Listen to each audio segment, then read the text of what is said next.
Masculine feminine energies గురించి మాట్లాడబోతున్నాం. ప్రతి మనిషిలో ఉండే ఈ ఎనర్జీస్ ఇంటరాక్షన్ ఎలా ఉంటుంది? సో ఈ రెండు ప్రతి వాళ్ళలో ఉంటాయి, అది మనం ఫస్ట్ తెలుసుకోవాల్సిన విషయం. పురుషుల్లో చాలా మందిలో ఉంటుంది ఇలాంటి ఒక energy. They majorly want to be a provider.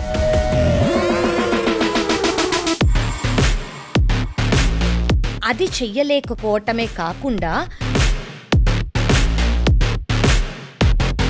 The higher you go, the feminine energy chala intuitive. Correct. And it actually leads.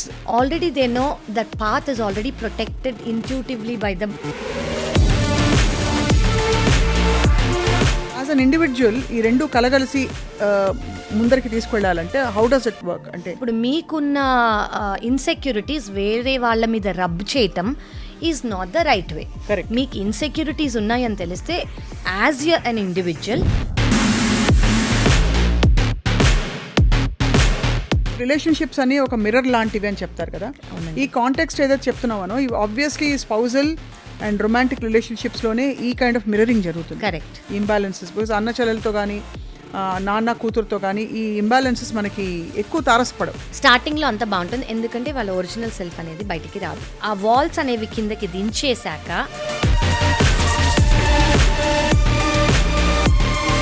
రిపీటెడ్గా దెబ్బలు తిని తిని తిని ఉన్న ఫీమేల్కి ఆ ఎనర్జీ ఎప్పుడు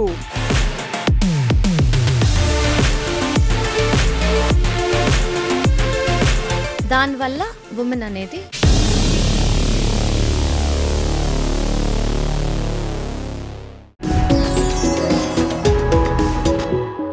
welcome to the next episode సీక్రెట్తో స్నేహం. ఇవాళ ఒక చాలా ఇంట్రెస్టింగ్ ఫ్యాసెట్ గురించి మాట్లాడబోతున్నాం. మనకి స్త్రీ పురుష తత్వాలు అన్నీ కూడా అందరిలో ఉంటాయి. అండ్ దానికి పరాకాష్ఠ ఏంటంటే అర్ధనారీశ్వర తత్వం, అంటే పురుషుడు ప్రకృతి ఒకటే అని నిరూపించడానికి ఎన్నో కథలు కథనాలు పురాణాలు చదువుకున్నాం. సో ఇవాళ మనం మాస్కులైన్ ఫెమినిన్ ఎనర్జీస్ గురించి మాట్లాడబోతున్నాం. ప్రతి మనిషిలో ఉండే ఈ ఎనర్జీస్ ఇంటరాక్షన్ ఎలా ఉంటుంది, అలాగే let's learn more about how to balance these energies. Doctor Kavya, ప్రముఖ hepatologist and spiritual speaker, is back with us. నమస్కారం. నమస్కారం. సో ఇది అందరికీ ప్రాబబ్లీ వాళ్ళ ఓన్ లాంగ్వేజెస్లో తెలిసేమో. మాస్క్యులైన్ అండ్ ఫెమినైన్ ఎనర్జీ అని అంటాము, యింగ్ అండ్ యాంగ్ ఎనర్జీ అని అంటాము, శివ శక్తి అని అంటాము, ఆపోజిట్స్ అంటాము in the form of light and dark, లేదా good and bad, in Adam and Eve, in every way. అంటే ప్రతిదీ is this masculine and feminine. అది ఫస్ట్ మనం అర్థం చేసుకోవాలి. సో యింగ్ అండ్ యాంగ్, ఈ మాస్క్యులైన్ ఫెమినైన్ అనేది బ్యాలెన్స్డ్గా ఉంటే, ఎక్స్ట్రీమ్స్గా లేకుండా ప్రతి సిట్యువేషన్లో, దెన్ లైఫ్ ఈజ్ బ్యాలెన్స్డ్ అని దాని మీనింగ్. సో బేసిక్లీ దీని మీనింగ్ ఏంటంటే ఫెమినైన్ ఎనర్జీ అంటే ఏంటంటే care giving energy, compassionate energy, passionate energy, nurturing energy, something that is very giving. ఇప్పుడు it's a very very feminine energy. Masculine energy అంటే ఏంటంటే ఒక ప్రొవైడింగ్ ఎనర్జీ, ఒక ప్రొటెక్టింగ్ ఎనర్జీ, ఒక గివింగ్ ఎనర్జీ, అంటే as a form of family care taker లాగా. So that is like a masculine energy and feminine energy is this. So ఈ రెండు ప్రతి వాళ్ళలో ఉంటాయి, అది మనం ఫస్ట్ తెలుసుకోవాల్సిన విషయం. అందరికీ మాస్క్యులైన్ ఎనర్జీ ఉంటుంది, అందరికీ ఫెమినైన్ ఎనర్జీ ఉంటుంది. ఫర్ ఎగ్జాంపుల్, నేను అర్థం కాదని చెప్తున్నాను ఇది. ఎవరికైనా ఒక అమ్మాయి అనేది సడన్గా మిడ్ నైట్ ఒక 12-1 కార్ ఆగిపోయింది, ఫోన్ పనిచేయట్లేదు. సో తను she went to knock the door. Okay, ఒక అతను డోర్ ఓపెన్ చేసి hey what, no I want help you అని డోర్ క్లోజ్ చేసేసారు అనుకోండి. నెక్స్ట్ డోర్కి వెళ్ళింది, అక్కడ ఒక ఆవిడ ప్లీజ్ ప్లీజ్ కమ్ ఇన్, నేను మీకు ఫుడ్ పెట్టనా, ఇంత లేట్ ఒక్కదానే ఉన్నావు ఏంటమ్మా అది. సో ఇది 2 ఎక్స్ట్రీమ్స్ ఆఫ్ ఒక యాంగ్ ఎనర్జీ, అంటే ఒక మాస్క్యులైన్ ఎనర్జీ, ఒక ఫెమినైన్ ఎనర్జీ. ఈ రెండు రాంగే. ఎందుకు రాంగ్ అని చెప్తాను. ఇప్పుడు ఇంత ఫెమినైన్గా ఉన్నా, అంత నర్చింగ్గా నైట్ 2ంటికి అన్నం పెడతానంటే అది ఎందుకు రాంగ్ అంటే అసలు వచ్చింది ఎవరో తెలియదు అన్నప్పుడు మీరు అంత ఇదిగా ఉన్నారనుకోండి, దానివల్ల హామ్ అయ్యే ఛాన్సెస్ ఉన్నాయి. Beautiful example. అవును, బ్యాలెన్స్ అనేది ఉండాలి అక్కడ, అంత ఎక్స్ట్రీమ్లో ఉండకూడదు. అదే మాస్క్యులైన్ ఎనర్జీ మనం ఎక్స్ట్రీమ్గా ఇండిఫరెంట్గా ఉన్నప్పుడు, అంత ఇండిఫరెంట్గా ఉన్నప్పుడు, గాడ్ అనేది పైకి ఉన్నప్పుడు మీకు సెన్సిటివిటీస్ అనేవి రీచ్ అవ్వవు. కరెక్ట్. సెన్సిటివిటీస్ అనేవి రీచ్ అవ్వనప్పుడు ఫస్ట్ చేసిన తప్పేంటి, ఒక అమ్మాయి అర్ధరాత్రి వచ్చినప్పుడు మీరు హెల్ప్ చేయలేకపోయారు. సెకండ్ చేసింది ఏంటి, హెల్ప్ చేయలేకపోదా మీరు డోర్ కొట్టేసి ఆమెకి వేరే, అంటే అసలు లైఫ్ మీదే భయం వచ్చేలా చేశారు. సో అలాంటివి ప్రతి సిచ్యువేషన్లో జరుగుతాయి.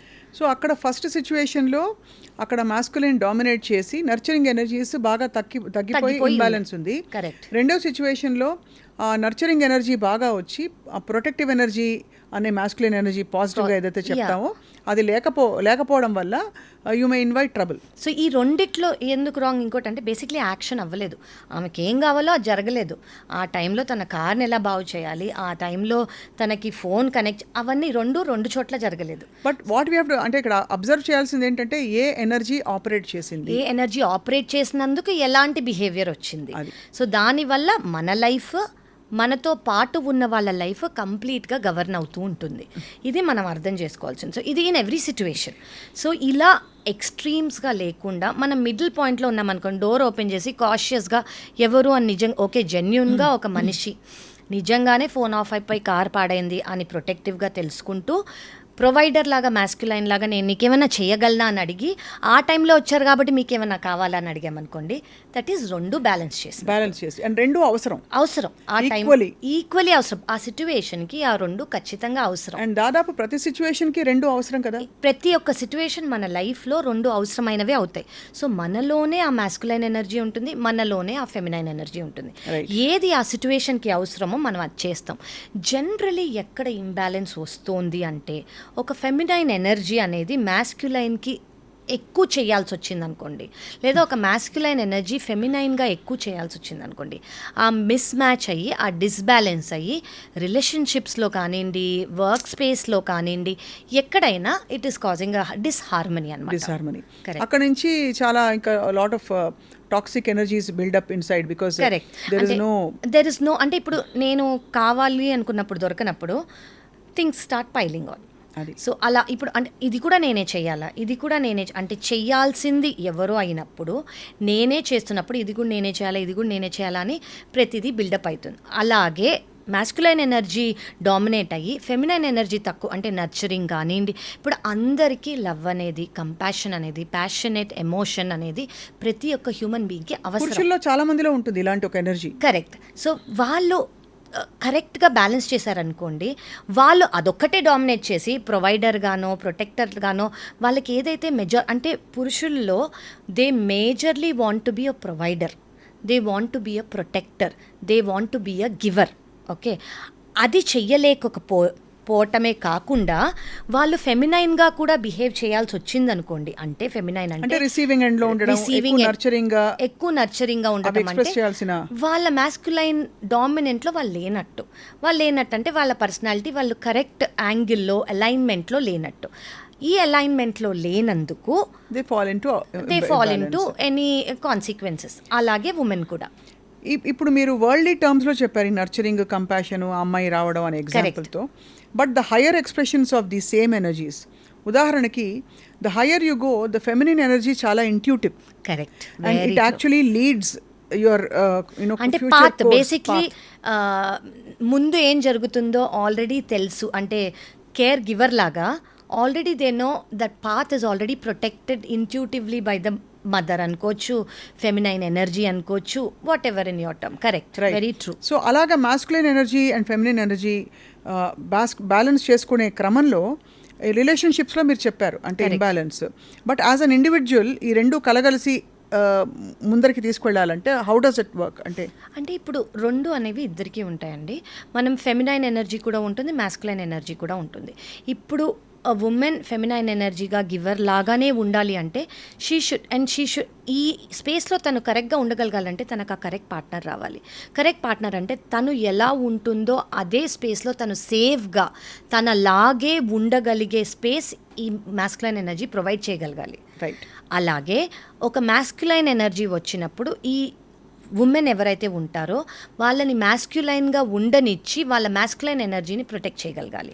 సో అప్పుడే మనకి హార్మోనీ అనేది తెలుస్తుంది. చాలా బ్యూటిఫుల్గా చెప్పారు ఈ హార్మోనీ గురించి. కానీ సిచ్యువేషన్స్ మారిపోతాయి చాలాసార్లు. కరెక్ట్. ఆ మారిపోయినప్పుడు ఛాలెంజ్ వచ్చి ఒక పార్ట్నర్ తాలూకు suppose they have to become the provider ఇంట్లో, లేదు అలాంటి పరిస్థితులు వచ్చాయనుకోండి, అవతల వ్యక్తిని ఎలా హెల్ప్ చేయాలో తెలియని ఒక హెల్ప్లెస్నెస్లో వాళ్ళ మాస్కులైన్ ఎనర్జీస్ ఎక్స్ప్రెస్ చేయలేక ఒక మహిళ ఉద్యోగానికి వెళ్ళి బయటికి వెళ్ళి వాళ్ళకు ఉద్యోగం లేని పరిస్థితులు చూస్తాం.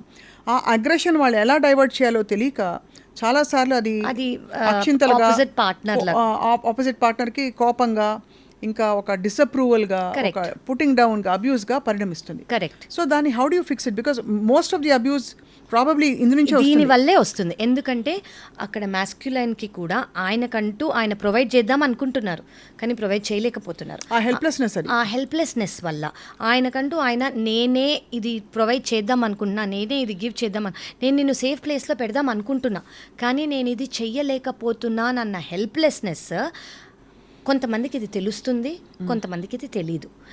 తెలిసిన వాళ్ళు ఓకే అని కామ్గా ఉండొచ్చు. వాళ్ళు ఏం చేయాలి నెక్స్ట్, ఈ సిట్యువేషన్ నుంచి బయటికి రావడానికి ఏం చేయాలి అనేది గైడెన్స్ ద్వారానో, లేదా వాళ్ళే పరిశోధించి వాళ్ళే బయటకు వస్తారు ఆ సిట్యువేషన్.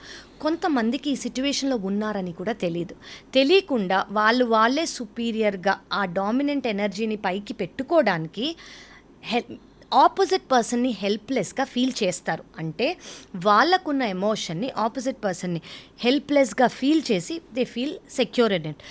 అది మంచిదా కాదా ఫస్ట్ పాయింట్. సెకండ్ పాయింట్ ఏంటంటే మనం దీన్ని అర్థం చేసుకోవాలా, అర్థం చేసుకోవద్దా.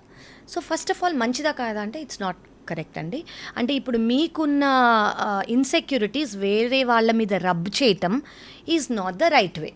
మీకు ఇన్సెక్యూరిటీస్ ఉన్నాయని తెలిస్తే as an individual, please work on them. Okay, it is your duty to work on your insecurities, irrespective మీరు రిలేషన్షిప్లో ఉన్నారని మీరు వర్క్ చేయకుండా ఇండివిజువల్గా ఉండుంటే చేసేవా అలా ఏం లేదు. ఎక్కడున్నా మీ ఇన్సెక్యూరిటీస్ మీద మీరు వర్క్ చేసుకోవటం చాలా ఇంపార్టెంట్. సెకండ్ థింగ్ ఏంటంటే ఆపోజిట్ పర్సన్ ఒకవేళ ఒక ఎన్లైటెండ్ ఫెమినైన్ ఎనర్జీ అనుకోండి, వాళ్ళకు ఒకవేళ అర్థమైంది అనుకోండి ఇది ఇన్సెక్యూరిటీ ద్వారా ఈ బిహేవియర్ వస్తుంది, ఒకవేళ హెల్ప్ అనేది ఆఫర్ చేయగలిగితే, వాళ్ళు చేస్తే వీళ్ళు వినే కేటగిరీలో ఉన్నారు అని అనుకోండి, ఖచ్చితంగా వాళ్ళు అది యాక్సెప్ట్ చేస్తారు. అదే ఒకవేళ లేరు అని అనుకోండి, వినే కేటగిరీలో లేరు అనుకోండి, మనం ఇందాక అనుకున్నట్టు వాళ్ళ మెమరీ ఏదైతే ఉందో అదే దానిలా యాక్ట్ చేయిస్తుంది. సో ఆ మెమరీని బ్రేక్ చేయడానికి వాళ్ళే హెల్ప్ చేయగలరు. They have to help them. So అప్పుడు రెండో వాళ్ళు ఏం చేయాలనిసేపు? సో మీరు అర్థం చేసుకోవాల్సింది ఏంటంటే మిమ్మల్ని ఇక్కడ ఎఫెక్ట్ చేస్తుందా, ఎఫెక్ట్ చేయట్లేదా. ఎఫెక్ట్ చేస్తుంది అంటే మీరు ఆ సిచ్యువేషన్ నుంచి బయటికి వచ్చేయాలి. బయటికి వచ్చేయటం అంటే ఆ రిలేషన్షిప్లోంచి బయటికి వచ్చేయటం కాదు, జస్ట్ ఆ సిచ్యువేషన్లోంచి డిటాచ్ అవ్వటం, దాన్ని బయట మనిషిగా చూడటం. ఓకే ఈ జాబ్ లేదనో, లేదా గివింగ్గా లేరనో, లేదా ప్రొవైడ్ చెయ్యలేకపోతున్నారనో ఈ ఇన్సెక్యూరిటీస్ వస్తున్నాయి, సో ఆయనకి ఈ ఎమోషన్స్ అనేవి దానివల్ల ఫ్లో అవుతున్నాయి, ఫ్లో అవ్వనేంటి, ఇది నన్ను అనటం కాదు సిట్యువేషనల్గా అంటున్నారు అని వదిలేసేయటం జాలిగా, లేదా అర్థం చేసుకొని. లేదు మీ ఇన్పుట్స్ ఆపోజిట్ ఫెమినైన్ ఇన్పుట్స్ తీసుకున్నారనుకోండి, వాళ్ళని హెల్ప్ చేసుకోగలిగితే ఖచ్చితంగా వాళ్ళ సిట్యువేషన్ నుంచి బయటికి రాగలరు. So suppose same thing opposite side చూద్దాం. మహిళలు చాలామంది రిలేషన్షిప్స్ కాంటెక్స్లో ఎస్పెషలీ వాళ్ళ own feminine is not validated enough. Correct. అంటే వాళ్ళు అంత ఫీల్ అవ్వాల్సినంత సహజ స్వభావంలో వాళ్ళు ఉండకపోవడం, పరిస్థితుల కారణం, బాధ్యతలు కావచ్చు, ఇంకోటి కావచ్చు, లేదా nature of their world and society and profession కావచ్చు. అలాంటి పరిస్థితుల్లో how do they balance of and ఒక పక్కనుండే పురుషుడినో భర్తనో ఎక్కువ పొసెసివ్గా లేకుండా ఉండి చేయడానికి ఏం చేయొచ్చు అంటారు? సో ఫస్ట్ ఐడియల్ సినారియో ఏంటి అంటే వీళ్ళు సేఫ్ ప్లేస్లో ఫీల్ అవ్వగలగాలి. ఫెమినైన్ ఎనర్జీలో ఫీమేల్ అనేది ఫీల్ అవ్వగలిగితే, మాస్క్యులైన్ ఎనర్జీలో సేఫ్ అనేది మాస్క్యులైన్ ఫీల్ అవ్వగలిగితే, వాళ్ళలో వాళ్ళకి నో ఫస్ట్ వాళ్ళలో వాళ్ళకి. సెకండ్, మీరు ఏ పార్ట్నర్, ఇంకోటి కూడా తెలుసుకోవాలండి, wounded person will get a wounded partner. Okay, so ఇప్పుడు వూండెడ్ పర్సన్ అంటే ఏంటి అంటే ఎవరికన్నా పాస్ట్లో ఉన్న ట్రామాని కానివ్వండి, ఏదన్నా వాళ్ళకైనది రిపీటెడ్ ప్యాటర్న్స్లో అవుతుంది, వాళ్ళు అదే అట్రాక్ట్ చేస్తారు, ఎందుకంటే వాళ్ళు అదే బ్యాగేజ్తో వస్తారు కాబట్టి. సో ఫస్ట్ వాళ్ళని వాళ్ళు హీల్ చేసుకోగలిగితే ఈ ఆపోజిట్ పర్సన్ కూడా హీల్డ్ పర్సనే వస్తారు. ఓకే, అది ఫస్ట్. సెకండ్ థింగ్, ఓకే వాళ్ళు ఇందులో ఉన్నారు, ఇప్పుడు ఇందులో ఉన్నప్పుడు మనం ఏం చేయాలి, దీనిలో మనం నేర్చుకోవాల్సింది ఏంటి, దీనిలోంచి మనం ఎఫెక్ట్ అవ్వకుండా ఉండాల్సింది ఏంటి. నేర్చుకోవాల్సింది ఏంటంటే ఇది మీకు ఒక పర్పస్ కోసం అయ్యింది, ఆ పర్పస్ ఏంటి, మీరు ఏం నేర్చుకోవాలి అందులో, మీరు ఆ సిట్యువేషన్లో మీకు ఫస్ట్ రిపీటెడ్గా అవుతుందంటే ఎందుకు అవుతుంది, మీలో మీరేం చేస్తున్నారు అది మళ్ళీ అవ్వడానికి, ఇది మీలో వాళ్ళలో కాదు. ఆ మీలో మీరు ఏం చేస్తున్నారు, అది నో అని మీరు బౌండరీస్ డ్రా చేయలేకపోతున్నారా, లేదా మీకు ఇన్సెక్యూరిటీ ఉంది, మీరు ఇన్ఫీరియర్గా ఫీల్ అయ్యి అది వాళ్ళ మీద రబ్ చేస్తున్నారా, లేదా మీ పాస్ట్ బ్యాగేజ్ వల్ల మీరు ఒక కైండ్ ఆఫ్ ఇన్ఫ్లుయెన్స్, ఒక బిహేవియర్ వల్ల మీకు ఆ ఇన్ఫ్లుయెన్స్ ఉండి అది అదే lens లోంచి చూస్తున్నారా, అదే వాళ్ళు అని అనుకుంటున్నారా, మీ ప్యాటర్న్ ఏంటి, అది మీలో ఎందుకు ఇది రిపీట్ అవుతుందని ఫస్ట్ మిమ్మల్ని మీరు చూసుకోవాలి. మిమ్మల్ని మీరు చూసుకున్నాక మీకంటూ ఆ అవేర్నెస్ అనేది వచ్చిందనుకోండి, ఫస్ట్ ఆ ప్యాటర్న్ని రిపీట్ అవ్వకుండా, చాలా కష్టం ఇది, మనకి తెలిసింది మనం కంఫర్టబుల్ అయినది చెయ్యకపోవటం, మనం వేరే రియాక్షన్ ఇవ్వటం, మనకి చాలా అలవాటైపోయిన సరౌండింగ్స్లో ఉండకూడదు అని డిసైడ్ అవ్వటం చాలా డిఫికల్ట్ డెసిషన్. కానీ మనకి ప్యాటర్న్స్ అనేవి రిపీట్ అవుతున్నప్పుడు మనం చేయాల్సింది అదొక్కటే, అది మనం తెలుసుకోవాలి. రైట్. సో ఈ సిచ్యువేషన్ మనకి అదే టీచ్ చేస్తుంది. సో మనం టీచ్ చేయకుండా ఇఫ్ యూర్ రన్నింగ్ అవే, ఆ ప్రాబ్లం నుంచి మనం పరిగెత్తుకుంటూ వెళ్ళిపోతున్నాం అనుకోండి, ఇంకొక సిచ్యువేషన్లో టీచ్ చేయడానికి ట్రై చేస్తాం. అంటే బేసికలీ మీరు అనేది బయట పరిష్కారాలు వెతికి ఇదేదో సరిగ్గా లేదని చెప్పి మనం పారిపోతున్న కొద్దీ ఆ సమస్య మన లోపల ఉంది, అది ఎప్పటికో అప్పుడు సాల్వ్ చేసుకునే సంకల్పంతోనే మనం ముందు బయలుదేరాం కాబట్టి అది ఎక్కడికొక్కడ మళ్ళీ తారసపడుతుంటారు. 100% అండి. ఇక్కడ కాకపోతే ఇంకో 2 ఏళ్ళ తర్వాత, ఆ 2 ఏళ్ళు కాకపోతే మనం లెసన్ అంటూ లెర్న్ చేసుకోలేదనుకోండి, ఇంకొక ఫామ్లో, ఇంకొక మనిషి రూపంగానో, ఇంకొక ఇన్సిడెంట్ రూపంగానో మీకు అది లెసన్ టీచ్ చేయడానికి ట్రై చేస్తూనే ఉంటుంది. ఇప్పుడు మనం అనుకున్నట్టు ఒక కర్మ, ఒక యాక్షన్ అనేది మనం డిఫరెంట్గా రియాక్ట్ అయితేనే మనం ఆ కర్మ నుంచి విముక్తులం అవుతాం. అది మీ చేతిలో ఉంది. మీరు ఎంత అంటే దానికి చాలా సంకల్పం అవసరం అండి, మీరు అన్నట్టు దానికి చాలా ధైర్యం అవసరం. ఈ 2 ఓకే, నా మంచి కోసమే నేను ఇది చేస్తున్నాను అని మీరు అనుకోగలిగితే ఖచ్చితంగా మీరు అది చేయగలరు. మీరు అది చేస్తే ఆటోమేటిక్గా చాలా అవెన్యూస్ ఇలా ఓపెన్ అయిపోతూ ఉంటాయి. మీకు ముందు కూడా ఇందులో కూడా ఇందులో చేశాను కదా, అలా మీకు అట్లీస్ట్ ఒక 10 కనిపించేస్తాయి. మీకు ఒక్కసారి చేశారు కాబట్టి ధైర్యం అనేది ఆటోమేటిక్గా వస్తుంది.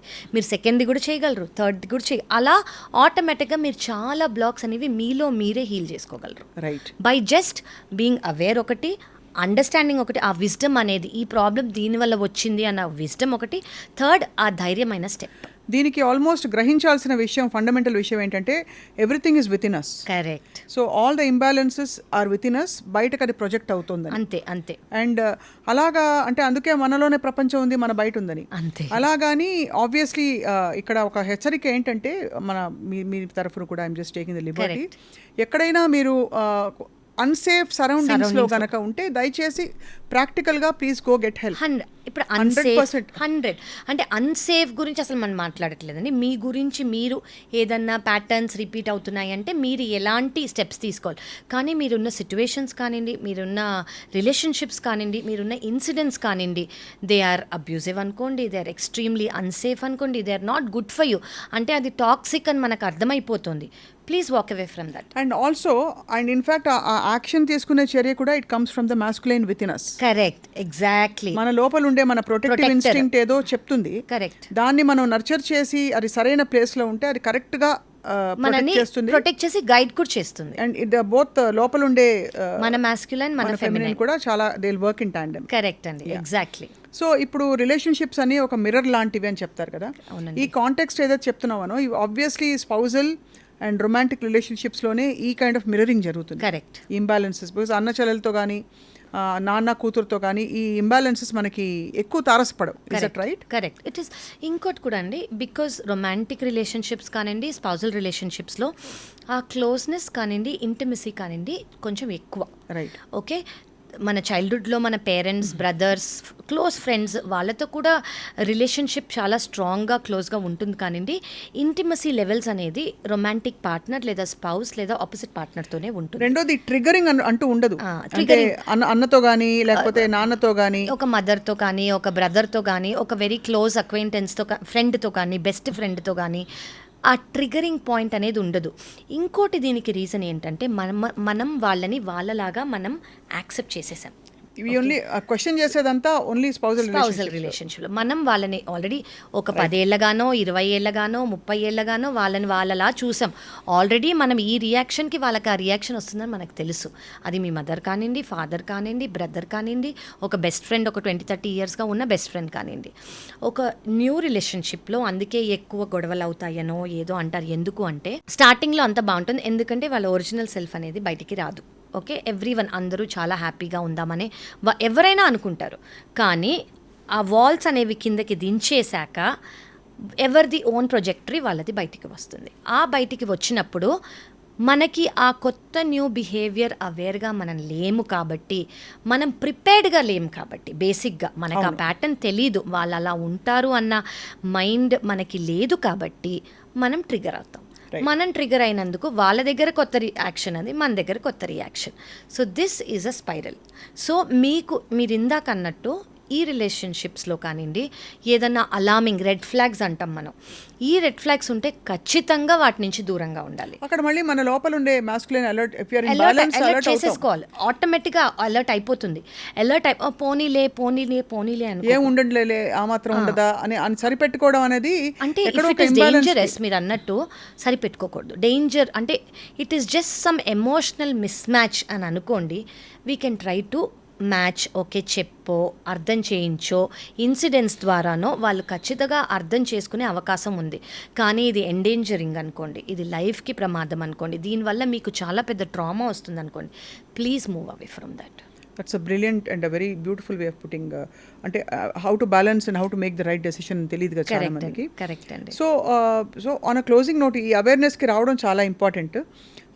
మనకి what are some ways in which suppose ఒక insufficient ఒక male is not able to be in his true complete masculine energy because of various reasons, circumstances కావచ్చు. How best can he come to his natural state? అంటే what will make him come అంటారా? అలాగే what will make him come. అలాగే a man who is not even aware of his own feminine energies and is blocked completely, అది కూడా చాలా పెద్ద సమస్య. 100%. ఎందుకంటే నర్చరింగ్ అండ్ కంపాషన్, ఒక హోల్ హ్యూమన్ బీయింగ్ అంటే ఈ రెండు బ్యాలెన్స్ అయిన ఆస్పెక్ట్స్ బ్యాలెన్స్ అయిన హ్యూమన్ బీయింగ్ అని మనం విన్నాం, చదివాం. కరెక్ట్. సో ఇది ఎలా ఉంటుంది అంటే, how does a male behave when he is a whole human being, how does a female behave? So when male అంటే ఆయన మాస్క్యులైన్ ఎనర్జీస్ ఫీల్ కానప్పుడు, ఆయనలో ఆయన ఫెమినైన్ ఎనర్జీస్ బ్యాలెన్స్ లేనప్పుడు బేసిక్లీ ఆయన హోప్లెస్ సిచ్యువేషన్లో ఉంటారు. ఓకే, హోప్లెస్ సిచ్యువేషన్ అంటే వాళ్ళకి ఫస్ట్ ఆఫ్ ఆల్ అది హోప్లెస్ అని వాళ్ళకి తెలియనప్పుడు వాళ్ళు ప్రతిదీ హోప్ లేదు అని అనుకొని, ఇదే లాస్ట్ ఫైట్, మనం ఖచ్చితంగా ఫైట్ చేయాల్సిందే, అట్లీస్ట్ ఈ ఫైట్లో విన్ అవుదాం అని అనుకుంటారు వాళ్ళు. ఓకే, సో వాళ్ళు చేసేదంతా ట్రిగరింగే. సో ట్రిగర్ చేస్తూ అట్లీస్ట్ ఇందులో అయినా మనం విన్ అవ్వచ్చు అని అనుకుంటారు.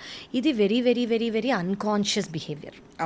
కావాలని చెయ్యరు. అట్లీస్ట్ ఒక 70-80% మంది కావాలని, అన్లెస్ ఒక సైకాట్రిస్ట్ ఇల్నెస్ ఉన్న వాళ్ళు కానివ్వండి, వాళ్ళకి అంటే they really don't know what they are doing, అదొకటి. సెకండ్ థింగ్ ఏంటంటే, ఎంతోమంది అవేర్గా లేరు కాబట్టి వాళ్ళ పాస్ట్ కాన్సిక్వెన్సెస్ ఇవి, లేదా వాళ్ళు ఫీడ్ అయినవి ఇవి, లేదా వాళ్ళు బిలీవ్ చేస్తున్నవి ఇవి అని వాళ్ళు కాన్షియస్గా అవేర్ లేరు కాబట్టి వాళ్ళు అన్కాన్షియస్గా ఇచ్చే ట్రిగర్స్ ఇవి. ఎందుకంటే ఎక్కడో అక్కడ ఇలా చేస్తే ఓకే తను ఇంకా నేను కావాలి అని అనుకుంటోంది అని వాళ్ళు ఫీల్ అవ్వాలి. ఓకే, దానికోసం వాళ్ళు ఈ ట్రిగర్స్ చేస్తారు. సో కావాలని పొసెసివ్గా చేయటం కానివ్వండి, కావాలని అవమానించటం కానీ, అనుమానించటం కానీ, ఇలాంటివన్నీ ఎందుకు చేస్తారంటే వాళ్ళు అన్షూర్గా ఉన్నారు, లోపల వాళ్ళు అన్షూర్గా ఉండి, ఈ సిచ్యువేషన్లో అయినా మనం సిచ్యువేషన్ని గ్రిప్ తెచ్చుకుందాం లైఫ్లో అని వాళ్ళకు ఒక సిచ్యువేషన్ మీద కంట్రోల్ రావడానికి. ఎందుకు అంటే వాళ్ళు మిగతా ఏరియాస్లో ఇన్సెక్యూర్ ఉన్నారు కాబట్టి, ఏదో ఒక ఏరియాలో అంటే వాళ్ళకు ఆపోజిట్ పార్ట్నర్ ఇలా రియాక్ట్ అవుతారని ఖచ్చితంగా తెలుసు కాబట్టి, ఆ రియాక్షన్ ఖచ్చితంగా వస్తుందని తెలుసు కాబట్టి, ఈ ఏరియాలో నేను ఖచ్చితంగా ఎంపవర్ అవుతానని తెలుసు కాబట్టి వాళ్ళు చేస్తారు. సో రీఅష్యూరెన్స్ వాళ్ళకి ఓకే అమ్మయ్య, ఓకే ఈ ఏరియా బాగానే ఉంది నాకు, సో ఇది బాగానే ఉంది కాబట్టి వాళ్ళు ఇదే మళ్ళీ మళ్ళీ మళ్ళీ మళ్ళీ చేస్తూ ఉంటారు. సో ఏం చేయాలి అప్పుడు? సో ఇది ఫస్ట్ ఆఫ్ ఆల్ వాళ్ళు అది అవేర్ అవ్వాలి. వాళ్ళు ఎలా అవేర్ అవ్వారంటే, వాళ్ళు కొంతమంది జెన్యూన్గా అలా సిచ్యువేషన్ అయినప్పుడు ఫీల్ అవుతారు. ఒక మ్యాన్ ఓ ఇలా నేను చేశానే, ఇలా నేను చెయ్యకపోవాల్సిందే, అయ్యా నేను ఈ మాట అనకపోవాల్సింది, అయ్యో నేను ఊరికే రియాక్ట్ అయ్యాను, అయ్యో నేను అవమానించాను, నేను సపోర్ట్ చేయాల్సింది, ప్రేజ్ చేయాల్సిన టైంలో, అప్లాడ్ ఇవ్వాల్సిన టైంలో నేను ఇలా చేశాను అని ఖచ్చితంగా వాళ్ళకి వస్తుంది. అదే థాట్ పర్సిస్టెంట్గా ఉంచుకొని వాళ్ళకి ఈ బిహేవియర్ మళ్ళీ వస్తోంది ప్యాటర్న్డ్గా అని తెలిసినప్పుడు ఈ థాట్ డామినేట్ చేసుకొని వాళ్ళని ఆపుకోవాలి. అది చాలా అవేర్నెస్, చాలా అవేర్నెస్ కావాలి. ఆయనే ఉంటే అదేదో సామెత ఉన్నట్టు Correct. అంత అవేర్నెస్ ఉంటే అసలు ఇవన్నీ జరగవు. ఇప్పుడు మనం ఇవన్నీ చెప్పేది ఏంటంటే ఇలా అవుతూ ఉంటాయి, ఖచ్చితంగా మీరు ఒక్కసారి అవేర్ అవ్వండి. మీకు ఏదో బాధ ఉండుంటుంది, ఏదో ఒక ట్రామా ఉండుంటుంది, దానివల్ల మీ బిహేవియర్స్ అనేది ప్యాటర్న్స్గా ఫామ్ అయిపోయాయి, ఒక్కసారి తెలుసుకోండి అని చెప్పడమే మన ప్రయత్నం. అలాగే ఫీమేల్ రిపీటెడ్గా దెబ్బలు తిని ఉన్న ఫీమేల్కి ఎనర్జీ ఇప్పుడు మ్యాస్కులైన్ అయిపోతారు. ఏమవుతారంటే వాళ్ళు దెబ్బలు తిని అవమానాలు, అనుమానాలు, అంటే నువ్వు ఎక్కడికి వెళ్తున్నావు, నువ్వెందుకు ఇది, నువ్వేం చేయలేదు, ఇది నీ డ్యూటీ నువ్వు చేయటము, అట్లా చాలా మంది నువ్వేం చేసావు, నువ్వేంత గ్రేట్గా చేయలేదు కదా, ఇది నీ డ్యూటీ మాత్రమే అని అనుకుంటూ వాళ్ళు ప్రొవైడ్ చేసేది అప్లాడ్ చేయకుండా, అప్రిషియేట్ చేయకుండా వాళ్ళని సకం చేస్తూ, దానివల్ల ఉమెన్ అనేది మ్యాస్కులైన్ అయిపోతుంది. మ్యాస్కులైన్ అయినందుకు కూడా గొడవలు అవుతాయి. సో బేసిక్లీ నువ్వు నీలాగా లేవు, నువ్వు ఎందుకు ఇలా మారిపోయావు, నువ్వు ఏంటి ఇలా అయిపోయావు, ఫస్ట్ అది జరగడానికి రీజన్ ఏంటి, అలా ఆ మనిషి అయిపోవడానికి రీజన్ ఏంటి అనేది ఒకసారి ఇద్దరు కూర్చొని మాట్లాడగలిగే ఒక హోప్ఫుల్ రిలేషన్షిప్ అనుకోండి, ఖచ్చితంగా కూర్చొని మాట్లాడాలి. నేను ముందు ఇలా ఉన్నాను కానీ నువ్వు ఇలా మారావు కాబట్టి నేను ఇలా అయ్యాను అని. అలా హోప్ లేని రిలేషన్షిప్ అనుకోండి, ఖచ్చితంగా కౌన్సిలింగ్ అనేది వెళ్ళాలి. సో ఇది మీకు అంటే ఇది యాజ్ అన్ అవుట్ సైడర్, అంటే మీరు అవుట్ సైడ్ రాలేరు, అవేర్గా లేరు అని అనుకోండి. ఇప్పుడు ఏ పర్సన్ అయినా అవేర్ అవ్వాలి. అది మీ హెల్ప్ ద్వారా మీరు అవేర్ అవుతారా, ఇతరుల హెల్ప్ తీసుకొని అవేర్ అవుతారా? మీరు రాలేకపోతున్నారంటే ఖచ్చితంగా అవుట్ సైడ్ హెల్ప్ తీసుకోండి. ఒకటి మాత్రం క్లియర్, ఎవరికి వాళ్ళు బ్యాలెన్స్ లో ఉండడం అన్నది it's a beautiful point of peace. Correct, it is peace completion and that's how we should be. మన అందరికీ అది ఐడియల్ అని తెలుసు. ఇప్పుడు మనకు అది ఐడియల్ అని తెలిసినప్పుడు అలా లేనందుకే మనకు వచ్చే బాధలన్నీ. సో మనకు ఆల్రెడీ దిస్ థింగ్, ఇది ఐడియల్, అది తెలుసు. సో అది అవ్వడానికి మనం ప్రయత్నాలు చేయొచ్చు. రైట్. మనం ఇలాగా మాస్కులిన్ ఫెమినిన్ బ్రాడ్గా మాట్లాడుకున్నాం. ఇప్పుడు ఇతర దేశాల్లో 200 జెండర్స్ ఉన్నాయట ఇప్పుడు. కరెక్ట్. అంటే రకరకాల ఐ దెమ్ దే, రకరకాల I don't know how they are struggling and how they feel in their bodies. But for now I think this a very peripheral, a broad kind of approach Correct. to how to balance yourself. Correct andi. Now I'll close on this with this line from Sitarama Sastry గారి పాట. గల్లు గల్లు గల్లు అంటూ స్వర్ణకమలంలో భానుప్రియ గారికి మన వెంకటేష్ గారికి మధ్య జరిగే డైలాగ్లో they challenge each other. Correct. అంటే ప్రశ్న సమాధానం లాగా అందులో అంటారు ఆయన, నటరాజు స్వామి జటాజూటిలోకి చేరకుంటే విరుసుకుపడు సురగంగకు విలువేముంది, విలువేముంది. Very true. So beautiful. I always used to message him about this song. Wow. గురుగారు భౌతికంగా లేరు కానీ ఆయన పాటని ఇలా గుర్తు చేశారు ఇవాళ. Correct. But this is a beautiful thing we discussed today. Totally andi, totally. Dr. Kavya, thank you so much. We are all Pleasure blessed. is mine. So lovely to listen to you singing live ga. Thank you so much for that. Thank you Andy, and thank you all for watching. Thank you.